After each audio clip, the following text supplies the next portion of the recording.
Hay tres tipos de organelos responsables de la locomoción en protozoarios: pseudópodos, que son extensiones temporeras del citoplasma, generalmente encontradas en amebas. Estos también son importantes para capturar alimento. Flagelos, son estructuras alargadas en forma de cabello que impulsan el organismo. Estas estructuras reaccionan a sustancias químicas y al tacto. Las estructuras internas del flagelo es similar en todos los eucariontes. Cilios, son estructuras parecidas a los flagelos, pero de menor tamaño. Estos organelos pueden cubrir la superficie total del protozoario o estar restringida a una región en particular, como la región oral. En algunos organismos, los cilios se fusionan formando cirris que pueden funcionar como patas. Los ciliados son organismos microscópicos unicelulares que se encuentran generalmente en el plancton de ríos, lagos, mares y océanos. Se caracterizan por presentar unas estructuras filiformes denominadas cilios, los cuales pueden rodear toda la célula o parte de ella. Los cilios les sirven tanto para desplazarse como para crear corrientes que lleven alimento hacia su boca. Su forma puede ser esférica, elipsoideal, cónica, cilíndrica, y su tamaño oscila entre 5 y 200 micras. Algunos forman un caparazón transparente alrededor de la célula que se denomina lórica, mientras otros son ciliados desnudos. Los ecosistemas acuáticos se encuentran en densidades desde 100 a 100.000 células L. En el mar Mediterráneo, por ejemplo, pueden alcanzar concentraciones de hasta 100.000 células L en la costa y del orden de 100 y 1.000 células L en mar abierto. Los géneros dominantes son Strombidium, Strombilidium, Tontonia, Mesodinumio y diversos tinidos. La mayoría se alimentan de organismos de menor tamaño, desde bacterias o fitoplancton o pequeños protozoos. Se han descrito incluso casos de canibalismo como Endinium, un ciliado que es capaz de ingerir otros ciliados de su misma talla.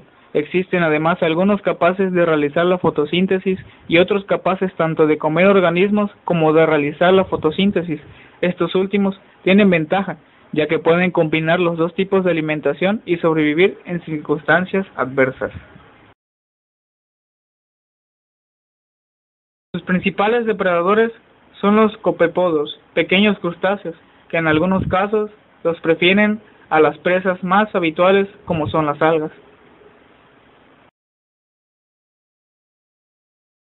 Los ciliados representan un paso intermedio en el flujo de carbono de la cadena alimentaria, desde la base, bacterias y algas, hasta copepodos, fuente de alimentación de las larvas de Una prolongación del citoplasma de algunos organismos unicelulares como las amebas, en la cual una serie de proteína va a influir en un sentido mediante las fibras de miosina. Esto servirá al organismo para desplazarse o alimentarse. Los pseudópodos constituyen uno de los tres modos de la locomoción de los organismos unicelulares, junto con los flagelos y los cilios. Los pseudópodos rodean al alimento hasta encerrarlo en una vacuola.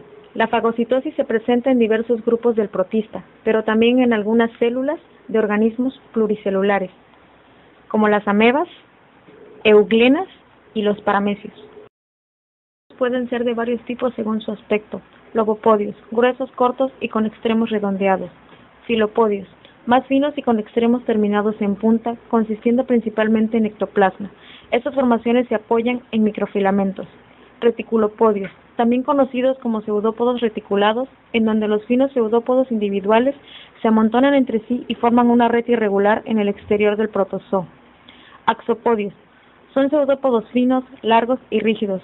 Contienen complejos grupos de microtúbulos envueltos en citoplasma. Se observan en radiolarios y heliozoos. Los mastigóforos son un grupo heterogéneo de protozoos caracterizados por la presencia de uno o más flagelos largos en una o en todas las fases de su ciclo vital. No es un grupo natural y no tiene ya presencia en las clasificaciones modernas, pero se lo sigue citando en textos elementales como clase de un filo llamado protozoos. Los flagelos sirven para la locomoción y para la captura del alimento y pueden ser receptores sensoriales.